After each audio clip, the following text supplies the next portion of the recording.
ज्यादा भावुकता, कम कामुकता।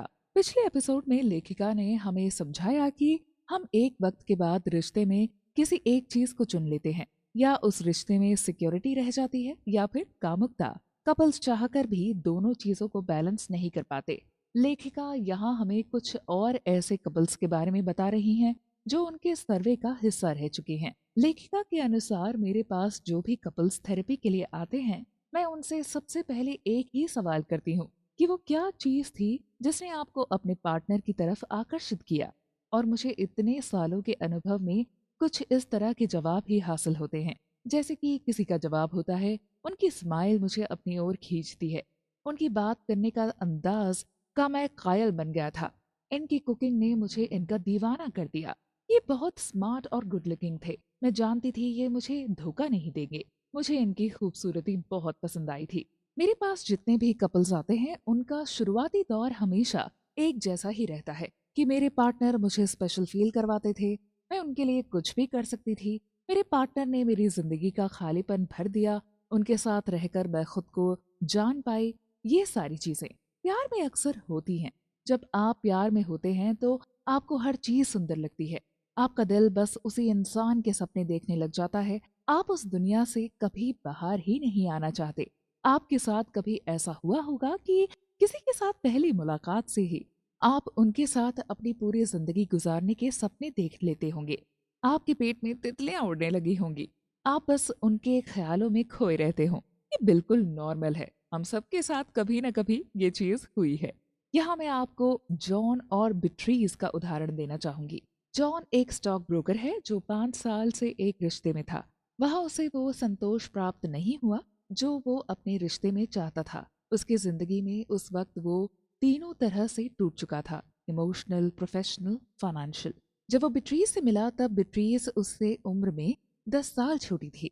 जॉन को ऐसा लगा जैसे वो कोमा से बाहर आ गया हो। वो एक साथ रहने लगे और कई महीनों तक वो कामुकता में डूबे, अपने कमरे से बाहर नहीं आते थे। वो एक दूसरे में जैसे डूब से गए थे। पर आपको नींद से बाहर तो आना ही पड़ता है, उन्हें भी सामाजिक रहन सहन में आना ही था। साथ रहते रहते उन्हें एक दूसरे की आदतों और पसंद नापसंद के बारे में जानकारी होती गई।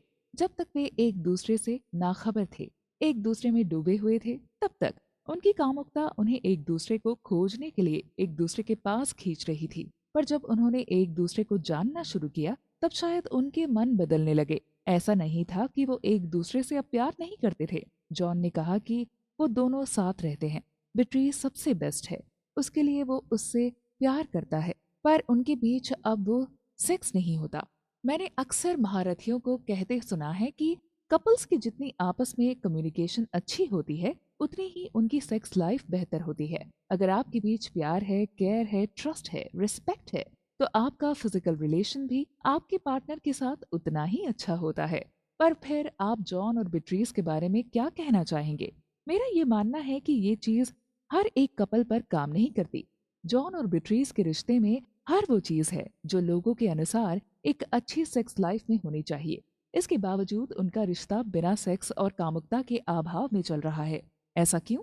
जॉन और बिट्रीज जैसे कई सारे कपल्स से मैंने बात की है और उनकी समस्या भी एक जैसी रह चुकी है।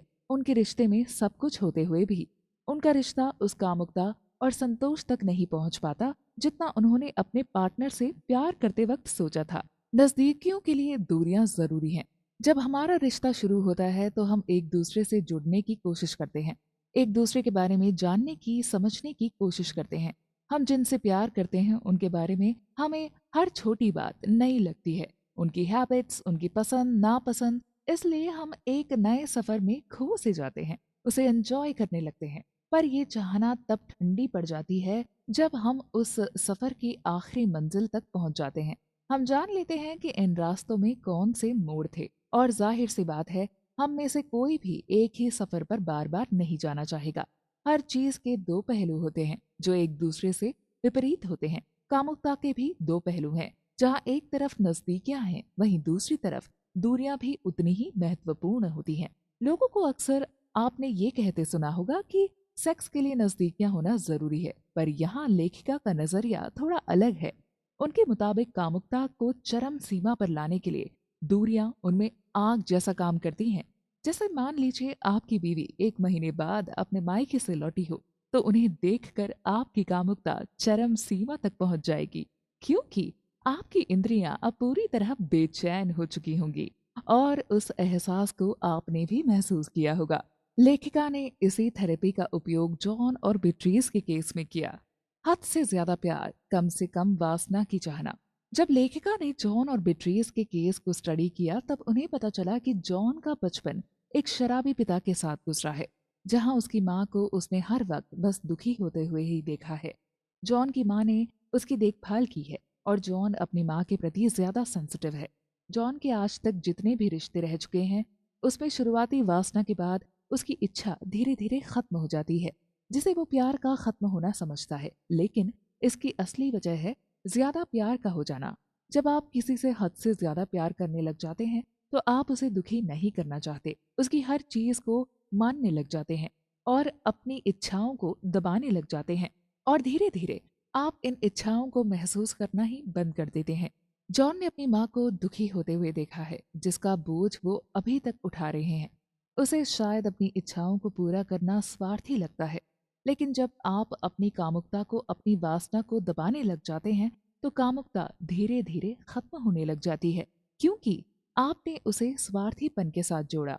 पर कामुकता, वासना, चाहत, इच्छा, इन सब को पूरा ना करना आपके रिश्ते को ही खोखला बना देता है। प्यार जरूरी है, पर अपनी इच्छाओं को दबाकर आप सिर्फ अपने रिश्ते को बोझ ही बना रहे हैं, जिसका भार आप लंबे समय तक नहीं उठा सकते। Secret garden. लेखिका यहाँ हमें एक और कपल का एग्जाम्पल दे रही हैं, जो लेखिका के पास थेरेपी के लिए आए, जिमी और कैंडिस। ये एक यंग कपल हैं जो दिखने में काफी अच्छे हैं, दोनों म्यूजिशियन हैं। उनकी शादी को करीबन 7 साल हो चुके हैं। उन दोनों के बीच सेक्स नहीं होता, वो भी काफी वक्त से। अगर हम सालों से कहें तो गलत नहीं होगा। जिमी का कहना था कि उसकी वासना के प्रति जो चाहना है वो अलग है, और जब उसका हस्बैंड उसके पास आता है और प्यार से कामुकता को पूरा करता है, तो उसे संतोष नहीं मिल पाता। उसे अपने जीवन में उत्साहित करने वाले व्यक्ति पसंद है। कैंडिस बहुत ही स्वीट है, वो उसकी हर बात मानता है, उसे दर्द ना हो इस तरह ट्रीट करता है, जो शायद बहुत ही अच्छा है। पर ये चीजें उसकी इच्छाओं को पूरी नहीं करती। वो कुछ ऐसा चाहती है जो उसे उत्साहित कर दे, उसे कमजोर कर दे, उसकी इच्छाओं को चरम सीमा तक ले जाए। और वो कैंडिस से कह भी नहीं पाती, क्योंकि उसे लगता है कि शायद ये चीजें सुनकर वो उसे नापसंद करने लगेगा। वहीं कैंडिस एक ऐसा व्यक्ति है जिसे अगर किसी का टच भी मिल जाए तो उसकी कामुकता जाग जाती है। पर यहाँ दोनों अपने अंदर कई सारे सीक्रेट्स को छुपाए हुए हैं। वो रिश्ता निभा रहे हैं क्योंकि वो एक दूसरे से प्यार करते हैं, लेकिन अपनी इच्छाओं को उन दोनों ने इतना कैद कर रखा है कि उनकी कामुकता ही अब दम तोड़ने लगी है। रिश्ते में सीक्रेट गार्डन के लिए जगह नहीं होती। आप अपनी इच्छाओं को जब तक खुलकर नहीं बता देते, तब तक आप संतोष तक नहीं पहुंच सकते। आपकी इच्छाएं कितनी भी गंदी, हैवानी, बुरी ही क्यों ना हो, जब तक आप उन्हें खुलकर सामने नहीं लाते और उन्हें पूरी नहीं करते, तब तक आपके बीच सिर्फ बोझ रह सकता है। कामुकता धीरे धीरे निराशा का रूप ले लेती है।